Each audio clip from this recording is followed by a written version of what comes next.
엘리야는 모세와 더불어 구약을 대표하는 매우 중요한 인물입니다.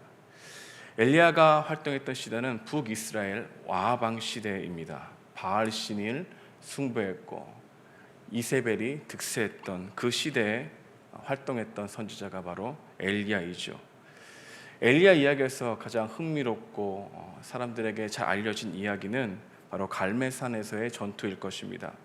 바알과 아세라를 추종하던 거짓 선지자 850명과 큰 대결을 벌인 이 용기와 기백이 넘쳤던 인물이 바로 엘리야였죠.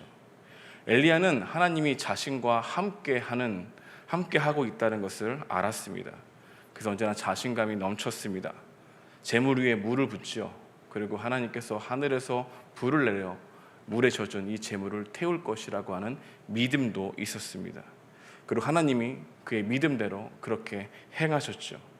이렇게 엘리야에게는 놀라운 능력과 기적이 따라다녔습니다. 그런데 이렇게 놀라운 능력을 가진 이 엘리야조차도 지독한 절망의 시간을 보냈다는 것이죠. 갈멜산에서 일어난 일들을 이 아합의 아내 이세벨이 알게 되었습니다. 이세벨은 분노했고 그녀는 엘리야를 죽이기로 결심했습니다. 그리고 그에게 사람을 보내죠. 무시무시한 말들을 쏟아냅니다. 내가 너를 죽일 때까지 끝까지 쫓아다니겠다 라고 하는 말도 하고, 이런 말을 들었던 엘리야는 순간 두려움이 몰려왔습니다. 이세벨의 말 속에 담긴 무서운 도끼를 엘리야가 느끼고 간담이 서늘하게 되었던 것입니다. 그는 돌아가는 상황을 보고 멀리 도망쳤지요. 오늘 본문 3절은 이렇게 말합니다. 그가 이 형편을 보고 일어나 자기의 생명을 위해 도망하여 유다에 속한 부엘세바에 이르러 자기의 사환을 그곳에 머물게 하고. 지금까지 열왕기서에서 보여준 엘리야의 모습과는 전혀 다른 모습이죠. 아합 왕께서 긴 가뭄이 있을 것입니다 라고 당당하게 말했던 엘리야의 모습은 없습니다. 오늘 본문은 담대했던 엘리야의 모습과 대조를 이루는 본문이죠. 그는 낙심하여 주랭랑을 쳤습니다. 단숨에 부엘세바까지 도망갔지요. 그리고 로덴 나무의 아래에 앉아서 하나님께 절망하는 말을 쏟아냈습니다. 자기 연민으로 가득 찬 말이 그의 말이었죠. 하나님 앞에서 원망과 불평의 말을 쏟아낸 것입니다. 그는 모든 것을 포기한 채 지쳐있다가 로덴 나무 아래서 누워 잠을 자고 있게 되었던 것이죠. 이런 모습, 우리 엘리야의 모습은 참으로 어색합니다. 영광의 절정을 경험했던 엘리야는 이제 깊은 절망의 수렁으로 내려가게 된 것입니다. 열왕기서 기자는 참으로 연약한 한 인간의 모습을 부각시켰습니다. 무너져가는 신앙인의 형상을 보여준 것이죠. 여러분, 근데 이런 모습은 엘리야만 있는 모습일까요? 그렇지 않습니다. 감사와 감격이 넘쳤던 은혜의 시간이 있다가도 어느 순간 그 은혜의 감격이 메말라버린 모습, 바로 우리에게도 있는 것이죠. 어제의 감사가 오늘의 불평으로 너무 쉽게 바뀌는 모습, 은혜라고 시작했다가 율법으로 마치는 이야기, 열정과 열심으로 시작했다가 체면과 명분으로 마지못해 하는 이야기, 하나님 앞에서 순전한 마음으로 시작했다가 위선과 합리화로 타협하며 자신의 정당성을 핑계로 말하는 이 이야기는 남의 이야기가 아니라 우리의 이야기라는 것이죠. 내가 섬기고 있는 여러 것들을 빨리 벗어버리고 싶은 마음, 이게 바로 엘리야 이야기뿐만 아니라 우리들의 이야기라는 것입니다. 그렇다면 엘리야는 왜 그렇게 쉽게 절망했을까요? 낙심했을까요? 영적인 침체를 맞이하게 되었을까요? 왜 그렇게 지쳐서 로뎀 나무 아래서 잠을 청했을까요? 자세히 알 수는 없지만 우리 문맥에 따라 생각해 볼 수 있는 몇 가지 이유를 살펴볼 수 있습니다. 첫 번째로, 자신이 생각했던 대로 되지 않았기에 절망했고 낙심했으며 지친다는 마음으로 표현한 것입니다. 엘리야는 하나님의 능력을 경험함으로 이스라엘 백성들이 바알과 아세라를 버리고 돌아올 줄 알았습니다. 그의 기도에서도 이런 기대감을 엿볼 수 있죠. 열왕기상 18장 37절 말씀에도 이렇게 말하고 있는데요. 여호와여, 내게 응답하옵소서, 내게 응답하옵소서. 이 백성에게 주 여호와는 하나님이신 것과 주는 그들의 마음을 되돌이키심을 알게 하옵소서 하매. 엘리야는 아합 왕과 이스라엘 백성들이 회개하고 돌아올 것을 기대했습니다. 반드시 그렇게 될 것이라고 확신했습니다. 하늘에서 불이 떨어져 물에 젖은 재물이 타는 것을 보고 이제는 끝났구나, 이제는 그들의 시대는 갔구나, 이제는 그들이 돌아올 것이구나 라고 확신했던 것입니다. 그런데 결과는 그렇지 않았습니다. 오히려 아합은 이세벨을 내세워 엘리야를 죽이려고 했습니다. 사람들은 그렇게 크게 반응하지도 않았습니다. 마치 권투시합에서 마음을 먹고 일격을 가했는데도 다시 일어나는 상대편을 보는 것만 같았습니다. 엘리야는 기대했죠. 하나님의 능력을 보면 회개하고 돌아올 것이라고 말입니다. 그러나 도무지 그럴 기색이 보이지 않자 절망했습니다. 마음이 무너져 내렸습니다. 좌절감에서 찾아오는 피로감으로 크게 지쳐 광야로 도망간 것입니다. 아무것도 이루지 못했다는 심한 자괴감이 들기 시작했습니다. 승리의 기쁨이 컸던 만큼 허탈감이 쓰나미처럼 가슴속으로 밀려 들어왔습니다. 거듭되는 육체적 피로와 심리적 불안이 엘리야를 우울하게 만들었습니다. 큰 패배에도 끄떡없는 이세벨의 힘을 보았고 초라한 자신의 형편과 비교하기 시작했습니다. 그러자 맥이 빠지고 낙담의 웅덩이로 빠지기 시작한 것이죠. 여러분, 근데 이런 모습은 우리에게도 있는 것이죠. 우리도 이런 생각 때문에 교회에서도 많이 지치기도 합니다. 처음에 꿈을 꾸고 생각했던 열매가 내가 섬기는 부서에서 있을 줄 알았는데 그렇게 되지 않자 사람들은 실망감으로 지쳤다고 표현합니다. 내가 이렇게 노력을 했는데 사람들이 변화되지 않는다고, 반응하지 않는 것처럼 느껴질 때 사람들은 절망하고 허무함을 표현합니다. 내 뜻대로 되지 않을 때 사람들은 지쳤다고 말하기도 하고, 이런 실망감은 그동안 했던 노력이 아무 쓸모 없었다는 생각이 몰려오자 허무함을 느끼기도 합니다. 그래서 금세 낙심하게 되는 것이죠. 왜 우리는 그토록 교회에서 섬기는데 빨리 지칠까요?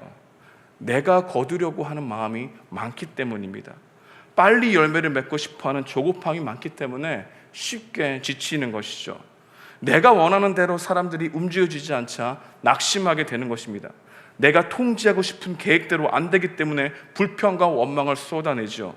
우리 안에는 내가 거두려고 하는 마음이 참으로 많습니다. 남이 거두면 안 됩니다. 내가 거둬야 합니다. 내가 맡은 부서, 내가 하고 있는 일은 무조건 잘 돼야 한다는 성취와 인정의 욕구가 큰 것이죠. 성취를 통해 이 교회 안에서 꽤 괜찮은 사람이라고 인정을 받아야 하기 때문에 우리는 그토록 결과를 바라보는 것이죠. 내가 거두려는 고 마음이 크면 클수록 우리는 쉽게 지치고 좌절하게 되는 것입니다. 그래서 많은 사람들이 지쳐 있죠. 여러분, 교회만 지쳐 있을까요? 그렇지 않습니다. 일상에서도 마찬가지입니다. 과도하게 자신의 일에 몰입하기에 지치기도 하고, 가만히 있으면 불안하기에 무엇이라도 해야 한다는 마음이 지치게 합니다. 미래에 무엇을 해야 할까 생각하다가 다양하게 떠오르는 생각이 부정적으로 흘러들어와 지치기도 하고, 그리고 다소 생소하게 들릴지 모르겠지만 기질 때문에 빨리 지치기도 합니다. 내향적인 사람들은 자신을 끊임없이 분석하고 지난 일과 앞으로 일어날 일들에 대해서 염려하다가 지치기도 하고, 외향적이고 충동적이 있는 사람은 경솔한 행동의 결과로 큰 흥분을 사로잡혔다가 금세 낙담하게 되는 불안정한 내면 상태로 인해 지치기도 하고 침체에 빠지기도 하는 것이죠.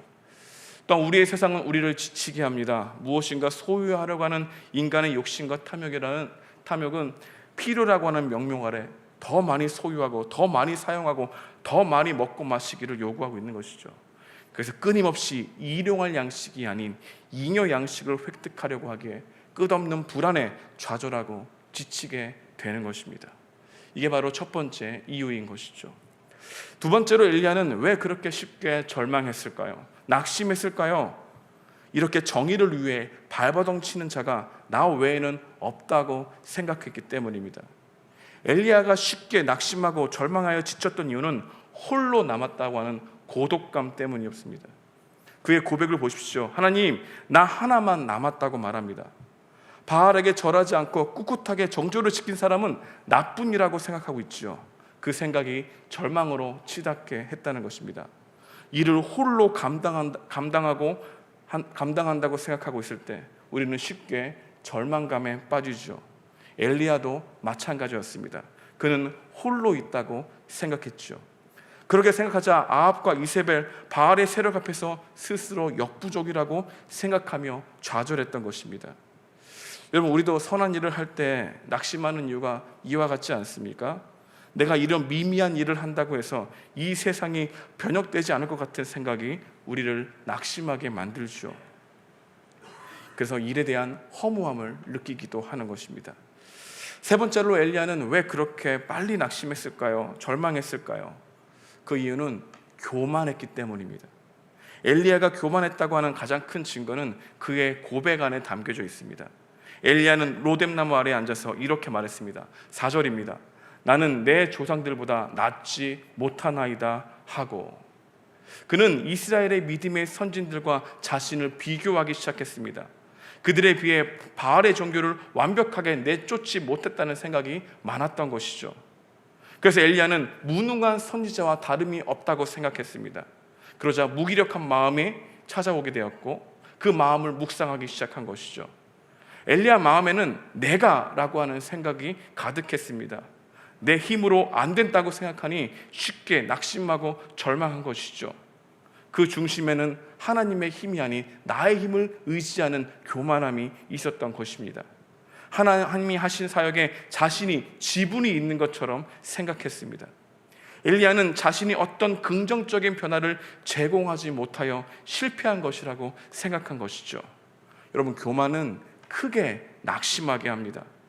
여러분, 그렇다면 교만의 정의는 무엇일까요? 내가 할 수 있다는 것입니다. 반면에 겸손의 정의는 무엇일까요? 나는 할 수 없습니다입니다. 그런데 전제가 있습니다. 하나님은 할 수 있다. 이것이 겸손인 것이죠. 능력의 원천이 하나님께 있는데도 하나님이 있다고 말하면서도 자기에게 있는 것처럼 순간 착각하여 교만에 빠지게 되었고 그 결과 낙심하게 된 것입니다. 자기를 너무 과대평가하는 사람들은 너무 빨리 지치게 될 것입니다. 자신에 대해서 큰 기대감을 가지고 있는 사람은 쉽게 낙심할 수밖에 없는 것이죠. 이렇게 엘리야는 자신의 생각대로 되지 않자 낙심했고, 발버둥 치는 사람이 나 혼자 외에는 없다고 생각했기에 절망했으며, 자신들의 조상들과 비교하여 내가 그렇게 나은 존재가 아니라고 생각했기에 영적인 침체가 그렇게 빨리 찾아오게 된 것이죠. 그렇다면 하나님은 어떻게 낙심하고 침체되어 있는 엘리야의 영혼을 소생시켰을까요? 우리가 배울 수 있는 이 레슨은 무엇일까요? 오늘 말씀을 통해서 한번 상고해 보고자 합니다. 우리가 영적으로 침체되고 낙심하여 절망하여 내가 했던 일에 대한 허무함을 느낄 때 우리가 반드시 기억해야 될 진리가 있습니다. 하나님은 우리를 회복시키기 위해서 찾아오시는 하나님이라는 것을 믿어야 한다는 것이죠. 오늘 본문에 보십시오. 하나님은 엘리야를 찾아옵니다. 천사를 보내죠. 그리고 그를 어루만지시고 격려하셨습니다. 5절 말씀은 이렇게 말합니다. 로뎀나무 아래에 누워 자더니 천사가 그를 어루만지며 그에게 이르되 일어나서 먹으라 하는지라. 하나님은 엘리야의 침체를 아시듯 우리의 영적인 침체와 번아웃을 아십니다. 우리의 실망과 낙심과 절망을 아시죠. 하나님은 우리의 교만과 오해 또한 아십니다. 하나님은 믿음이 있는 것처럼 보이다가도 한순간에 무너져 내리는 우리의 연약함을 아시죠. 그러나 신실한 하나님은 우리가 회복할 수 있도록 도와주시는 하나님이십니다. 하나님은 때에 맞게 사람을 보내주시기도 하죠. 마치 천사를 보내주시는 것처럼 말입니다. 유대인의 격언에 보게 되면 가장 큰 어려움에 처했을 때 제일 먼저 찾아와 위로하는 사람이 바로 하나님이 보내신 천사라는 말이 있습니다. 하나님은 낙심하고 지쳐있을 때 뜻밖의 사람을 통해서 위로받게 하시고 격려받게 하시며 회복할 수 있게 도와주시는 하나님이시라는 겁니다. 오늘 본문 7절에 보니까 눈에 띄는 것이 있습니다. 하나님이 천사를 다시 한번 엘리야에게 보내주었다는 것입니다. 다시 위로하고 또 위로하죠. 영적인 침체나 슬픔과 절망과 낙심은 즉시 빠져나올 수 없기 때문입니다. 아픔을 재빨리 치료하는 건 쉽지 않지요. 인간의 아픔이나 슬픔, 절망, 낙심은 단번에 회복되지 않습니다. 언제나 시간이 필요한 것입니다. 하나님은 오랜 시간 동안 반복하는 위로와 돌봄을 통해서 점점 온전해질 수 있도록 회복할 수 있도록 도와주시는 하나님이라는 것을 알게 되는 것입니다. 사랑하는 여러분, 우리가 굳게 믿어야 할 진리가 있죠. 하나님은 우리를 회복해 하시기 위해서 찾아오시는 하나님이라는 것입니다. 성경에는 어디 봐서라도 하나님은 먼저 인간을 찾아오셨고 은혜를 베풀어 주셨습니다. 좌절과 낭망의 자리에 있을지라도 하나님은 그 자리에 찾아오십니다. 주님의 위로가 우리의 모든 실망을 덮을 수 있기 때문입니다. 주님의 격려만이 우리의 모든 염려를 덮을 수 있기 때문입니다. 우리가 기억해야 될 사실이 있습니다. 위로와 평안은 마음먹기에 달린 것이 아니라 하나님만이 주실 수 있다는 것입니다. 회복은 언제나 하나님으로부터 시작되는 것이죠. 영적인 침체에서 회복은 돈으로 살 수 있는 것이 아닙니다. 우리의 영적인 부흥은 우리가 일으킬 수 있는 것이 아닙니다. 부흥과 회복의 중심에는 하나님이 계시고 성령님이 계십니다. 로마서 5장 5절 말씀이 있는데요, 우리 함께 읽어보겠습니다. 시작. 소망이 우리를 부끄럽게 하지 아니하면 우리에게 주신 성령으로 말미암아 하나님의 사랑이 우리의 마음에 부은 바 됨이니. 회복과 부흥은 성령으로부터 우리 마음에 부어주셔야만 가능합니다. 무엇을 부어주셔야 우리 마음이 회복될까요? 하나님의 사랑이 우리의 마음에 부은 바 되어야 좌절과 절망에서 이겨낼 수 있는 힘이 생긴다는 것이죠. 영적인 회복과 부흥은 하나님의 변화없는 사랑을 재발견해야만 가능하다는 것입니다. 회복은 철저하게 누구로부터 옵니까? 하나님으로부터 옵니다. 하나님이 우리를 회복해 하시고 찾아오시고 뿐만 아니라 우리를 일으켜 세우셔야만 진정한 회복이 가능하다는 것. 그래서 오늘 본문을 읽을 때 우리는 하나님 그분을 다시 바라보게 된다는 것입니다. 두 번째는 우리가 영적으로 침체되고 낙심하고 절망하고 있을 때, 또한 허무함을 느낄 때 반드시 기억해야 될 것이 있습니다. 하나님은 우리를 회복하기 위해서 찾아오시기도 하지만 찾아오셔서 그냥 먹이기만 하시는 분이 아니십니다. 말씀하시는 하나님이시라는 것이죠. 하나님은 천사를 보내어 엘리야를 위로하시고 그를 호렙산으로 세우셨습니다. 오늘 본문 8절입니다. 이에 일어나 먹고 마시고 그 음식물의 힘을 의지하여 40주 40야를 가서 하나님의 산 호렙에 이르니라. 호렙산은 모세가 하나님을 만났던 자리입니다. 하나님의 만남이 있었던 곳, 하나님이 말씀하시는 자리, 하나님의 말씀을 들려주셨던 자리, 그 호렙산으로 엘리야를 부르시죠. 그리고 말씀하십니다. 내가 어찌하여 여기에 있느냐. 이것이 하나님의 세미한 음성이었습니다. 하나님은 내가 어찌하여 여기에 있느냐 질문하면서 그의 마음을 성찰할 수 있도록 도와주셨습니다. 그러나 엘리야는 자신의 상황을 제대로 해석할 수 없었죠. 여전히 혼자 남아있다고 말합니다. 상황은 나아지지 않았습니다 말합니다. 실망과 좌절의 목소리를 내었죠. 그러자 하나님은 다시 한번 13절에서 엘리야에게 같은 질문을 하셨습니다. 엘리야야, 내가 어찌하여 여기에 있느냐. 왜 두 번이나 같은 질문을 반복하셨을까요? 엘리야의 대답이 하나님이 원하시는 대답이 아니었기 때문입니다. 번아웃이 찾아오면 이렇게 마음이 닫혀버립니다. 마음이 닫히니까 시야도 좁아지죠. 시야가 좁아지니까 더 이상 볼 수 있는 것들이 없어졌습니다. 마음이 무너져 내리면 내 주위가 전혀 보이지 않게 되는 것이죠. 영적으로도 마찬가지입니다. 그런 그에게 하나님은 닫혀있는 그 마음을 열게 하실 메시지를 주셨습니다. 오늘 본문 18절입니다. 내가 이스라엘 가운데 7,000명을 남기리니 다 바알에게 무릎을 꿇지 아니하고 다 바알에게 입맞추지 아니한 자니라. 하나님은 홀로 남았다고 생각한 그의 좁은 시야를 열어주었습니다. 혼자가 아니다 라고 하는 메시지를 준 것이죠. 바알에게 무릎 꿇지 않는 사람들이 있다고 말해 주었습니다. 이름도 없고 빛도 없이 하나님을 섬기는 자들이 너희 주위에 많다. 그러니 혼자 일한다고 착각하지 말라라고 말하고 있는 것이죠. 이 말씀이 엘리야에게 큰 위로가 되었고 왜곡된 관점에서 벗어날 수 있게 되었던 것입니다. 하나님은 지금도 우리에게 다양한 경로를 통해서 말씀하십니다. 큐티를 통해서, 설교를 통해서, 믿음의 동역자들을 통해서, 환경을 통해서 말씀하시죠. 그러나 그 중심에 또한 성령님이 계십니다. 하나님은 성령님을 통해서 우리를 깨우시고 말씀을 통해서 우리의 오해를 풀어주십니다. 더 나아가 성령님은 우리가 하나님의 자녀라는 사실을 말씀을 통해서 증언하십니다. 로마서 8장 16절은 이렇게 말씀합니다. 우리 다 함께 읽어보도록 하겠습니다. 시작. 성령이 친히 우리의 영과 더불어 우리가 하나님의 자녀인 것을 증언하시나니. 성령님은 우리의 마음속에서 하나님이 우리를 사랑하신다는 사실을 증언하십니다. 우리가 실망하고 좌절하고 절망할 때 고개를 들어 새 힘을 얻을 수 있는 이유는 하나님이 우리가 하나님의 자녀인 것을 알게 하시기 때문입니다. 이런 역사가 성령님을 통해서 일어날 때 마음의 종교가 무너지기 시작합니다. 하나님에 대한 오해가 벗겨지기 시작합니다.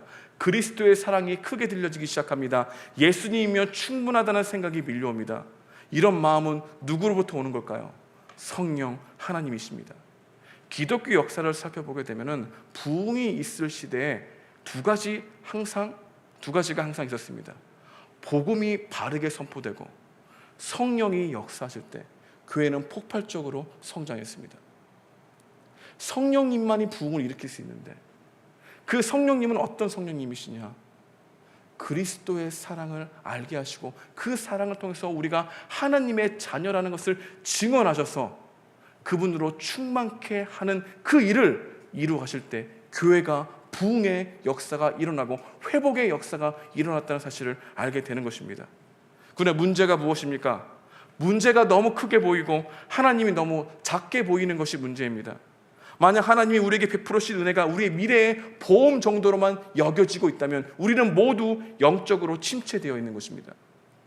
또 하나의 문제는 하나님이 부어주시는 회복과 부흥을 우리가 너무 반복론적으로만 생각한다는 것입니다. 회복과 부흥이 하나님으로부터 온다는 메시지를 들어도 대부분 우리들의 마음속에는 어떻게 생각합니까? 그래, 하나님이 회복을 주시지. 그럼 내가 무엇을 해야 될까?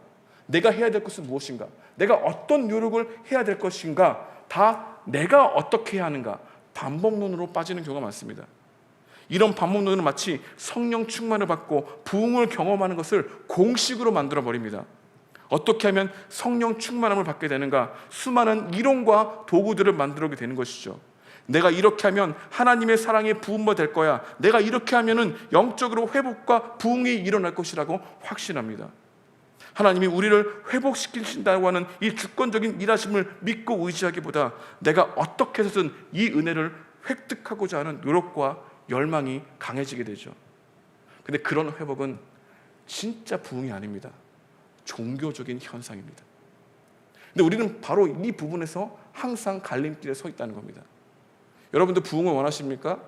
여러분 회복을 원하십니까? 그런데 우리가 진짜 회복하기 원하고 부흥을 원하는 것은 우리가 잘 되는 겁니다. 우리 마음이 더욱더 뜨거워지는 겁니다. 근데 성경에 말하는 부흥은 그런 게 아닙니다. 하나님 주신 회복은 우리의 노력으로 되는 게 아니라 하나님께서 우리에게 부흥을 주시기는 원하는 그 간절함이 하나님과 그 대상의 관계에 깊은 사귐의 갈망이 우리 가운데 일어나게 하시는 부흥입니다. 근데 우리는 대부분 우리가 하나님께 뜨거움을 받아서 우리의 신앙생활을 일관성 있게 나아가고 싶어 합니다. 신앙생활에는 경지가 없는데 계속해서 우리는 죄를 짓기 싫어하는 마음도 부흥이 일어나서 성령의 충만함을 받아서 내가 그 일을 하고 싶어하는 목적으로 부흥과 회복을 원하죠. 그게 종교라는 겁니다. 여러분이 회복과 부흥을 일으킬 수 있습니까? 아니라는 것이죠. 다른 한쪽에 또 있습니다. 성령님이 주관적으로 일하시기 때문에 내가 아무것도 할 수 없다고 하는 생각으로 방관하는 자세를 가지고 있는 사람들이 있죠. 여기에는 내가 할 수 없다는 비참함이 묻어 있습니다. 당장 내가 무엇인가를 해서 얻을 수 있는 것이 아니라고 하는 설명에 실망한 것이죠. 이런 생각을 할 때 내면 깊숙한 곳에서 하나님 나에게 영적인 회복과 부흥을 주기 싫어하신다고 하는 착각을 더 믿게 되죠. 하나님을 불신하는 겁니다. 기도해도 말씀봐도 이것이 될까라고 하는 생각을 더 믿지, 하나님은 하나님의 영광을 위해서 부흥과 회복을 주신다는 이 말씀을 잘 믿지 못하고 나를 위해서만 생각하는 부흥을 원한다고 있는 것이죠. 이 양극단에서 벗어나야 진정한 부흥과 회복을 갈망할 수 있게 되는 것입니다. 여러분, 부흥과 회복은 우리가 원하는 시간에, 우리가 원하는 장소에, 우리가 원하는 방법으로, 우리가 계획한 대로 오지 않습니다. 그렇다면 왜 하나님은 우리가 원하는 방식과 프로젝트로 회복과 부흥을 주시지 않을까요? 우리가 너무 연약하기 때문입니다. 우리의 방식과 우리의 방법대로 했더니 회복과 부흥이 왔다면 우리는 반드시 그 프로그램을 하나님처럼 여길 겁니다. 이렇게 하면 될 것이라고 생각할 겁니다. 그리고 그 방식대로 한 사람이 영광 받으실 겁니다. 회복과 부흥을 주시는 하나님을 찬양하기보다 스스로 대견하다고 생각할 겁니다. 부흥과 회복은 그래서 우리가 원하는 시간과 장소와 계획과 방법으로 오지 않습니다. 그러나 그럼에도 불구하고 하나님은 우리에게 부흥과 회복을 부어주시기를 원하십니다. 하나님은 성령님을 통해서 예수님의 사랑을 증언해 주시기를 간절히 원하십니다. 그래서 예수님이 참된 소망이심을 깨닫게 하시고 예수님을 너무나 높이게 하고 싶은 분이 우리 성령님이신 거죠. 성령 하나님은 우리를 변화시키시고 우리를 정말로 하나님의 사람으로 자라게 하고 싶을 만큼 예수님을 높이기 원하시고 우리를 회복시켜 주시고 싶은 강한 마음처럼 예수님을 드러내기 원하신 것이죠. 성령을 통해 주시는 진정한 회복과 부흥은 예수님을 높이게 되는 겁니다. 그러니까 우리가 부흥과 회복을 원하는 간절한 소망의 동기가 예수님 그분을 높이려고 하는 마음이 아니면 대부분 다 그것은 누구를 위한 목적입니까? 내가 스스로 나의 노력으로 나의 힘으로 신앙생활을 한번 영위해서 거룩하게 살아가야지 라고 하는 마음으로 성령 충만을 구한다는 겁니다. 우리는 더욱더 감정을 원하죠. 더욱더 확신을 원하죠. 그 대상을 원하지 않고 말입니다. 하나님은 지금도 복음이 선포되어지는 곳에 성령의 역사를 통해 그리스도의 사랑을 부음받게 하시고 하나님의 자녀됨을 증언하심으로 우리가 회복되어 그리스도를 높이게 되는 부흥을 주실 것입니다. 간절히 원하십니다.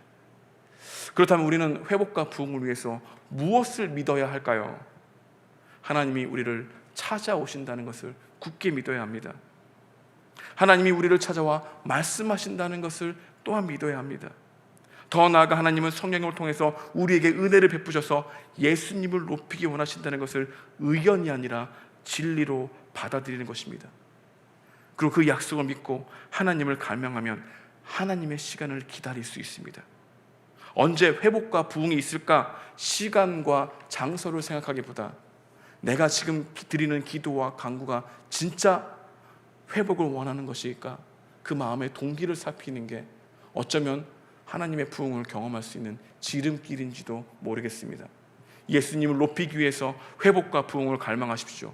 영적인 침체에서 벗어나 다시 하나님이 불러주신 사명으로 나아가기 위해서 회복과 부흥을 갈망하십시오. 그게 바로 우리에게 주시는 메시지입니다. 이 말씀이 여러분들에게 의견이 아니라 진리로 받아들이기를 소망합니다. 성령님은 우리 가운데 성경의 말씀을 의견으로 보지 않게 하십니다. 진리를 보게 하시죠. 나는 너에게 의견을 전하러 온 것이 아니다. 이 세상에 진리를 전하러 왔다. 저는 여러분들에게 저의 의견을 전하기 위해서 설교하는 것이 아닙니다. 제가 이 강단에서 이 성경을 붙들고 여러분들에게 말씀을 전하는 순간에 제 마음대로 말할 권한이 없어집니다. 저는 이 책에 제 양심이 붙들려 있습니다. 제가 원하는 것을 진리라고 말할 수 없습니다. 제 의견을 진리라고 말할 수 없는 것이죠. 오직 이 책이야말로 하나님이 말씀하시는 진리이죠. 이 진리가 뭐라고 말씀하십니까? 회복과 부흥은 누구로부터 온다고 말씀하십니까? 성령 하나님부터 온다고 말씀하고 있는 겁니다. 그 하나님이 여러분들을 회복해 하기를 원하십니다. 그러니까 우리가 진짜 원해야 될 것은 무엇입니까? 내가 진짜 회복과 부흥을 원하는 내 마음의 동기는 무엇인가? 나는 내가 정말 성령 충만해서 내가 도덕적인 삶을 살고자 하는 그 열심으로 성령 충만을 구하는가? 아니면 내가 그리스도의 사랑을 깨달아 그분이 아니면 안 된다는 것을 알게 되어 그분을 높이고 싶어하는 마음으로 그분을 갈망하고 있는가? 여러분이 회복을 구하고 부흥을 원하는 그 마음의 진짜 동기가 무엇인지를 살펴볼 수 있는 은혜가 있길 소망합니다. 말씀을 적용하기 원합니다. 오늘 우리에게 주시는 메시지는 무엇일까요? 첫 번째로 너무나 쉽게 번아웃되고 지치고 절망하는 나를 바르게 받아들이는 연습을 해야 한다는 것입니다. 그 어떤 사람도 계속해서 내면에 기운이 가득한 사람은 없습니다. 아무리 내면에 기운이 가득한 사람이라 해도 기력이 빠질 때가 있죠. 이것이 어쩔 수 없는 인간의 한계입니다. 그러나 쉽게 지치고 절망하는 내 마음을 발견하는 것은 어찌 보면 가장 큰 복이지요. 기운이 빠질 때야 자기 외부의 세계가 아닌 자기 자신을 되돌아볼 수 있는 마음이 주어지기 때문입니다. 내 속에 있는 연약함과 어두움에 소스라쳐 놀라지 않는다면 십자가의 은혜가 은총으로 발견할 수 없는 것처럼 내 안에 감정이 요동칠 때, 내 마음이 너무나 불안정하다는 것을 발견할 때야 주님께로 나아가게 되는 것입니다. 누가 진짜 회복을 원할까요? 내가 연약한 사람이라는 것을 알게 되는 사람만이 진짜 하나님의 부흥을 원하게 되는 것입니다. 두 번째로 오늘 우리에게 주시는 메시지가 있다면 우리가 드리는 이 예배를 소중히 여기라는 것입니다. 내가 이 예배를 지키고 드리는 것 같지만 어느 순간 뒤돌아보면 이 예배가 나를 지키고 있다는 것을 알게 될 것입니다. 내가 수요 예배를 드리고 있는 것 같지만 수요 예배가 나의 실망과 좌절과 낙심에서 벗어나게 하는 귀한 통로라는 사실을 깨닫게 하실 것입니다. 이 자리가 호렙산의 자리가 될 줄 믿습니다. 하나님의 만나는 자리가 되어서 어제의 은혜로 오늘을 살자는 것이 아니라 오늘도 새롭게 부어주시는 하나님의 말씀을 통해서 그리스도의 사랑이 부음받으여 우리가 하나님의 자녀 되었다는 것에 증언받으며 그것으로 인해 기뻐하며 그것으로 인해 회복하며 그것으로 인해 섬김에 만족하며 그것으로 인해 예비하는 것을 즐거워하는 여러분과 제가 되기를 주님의 이름으로 축복드립니다.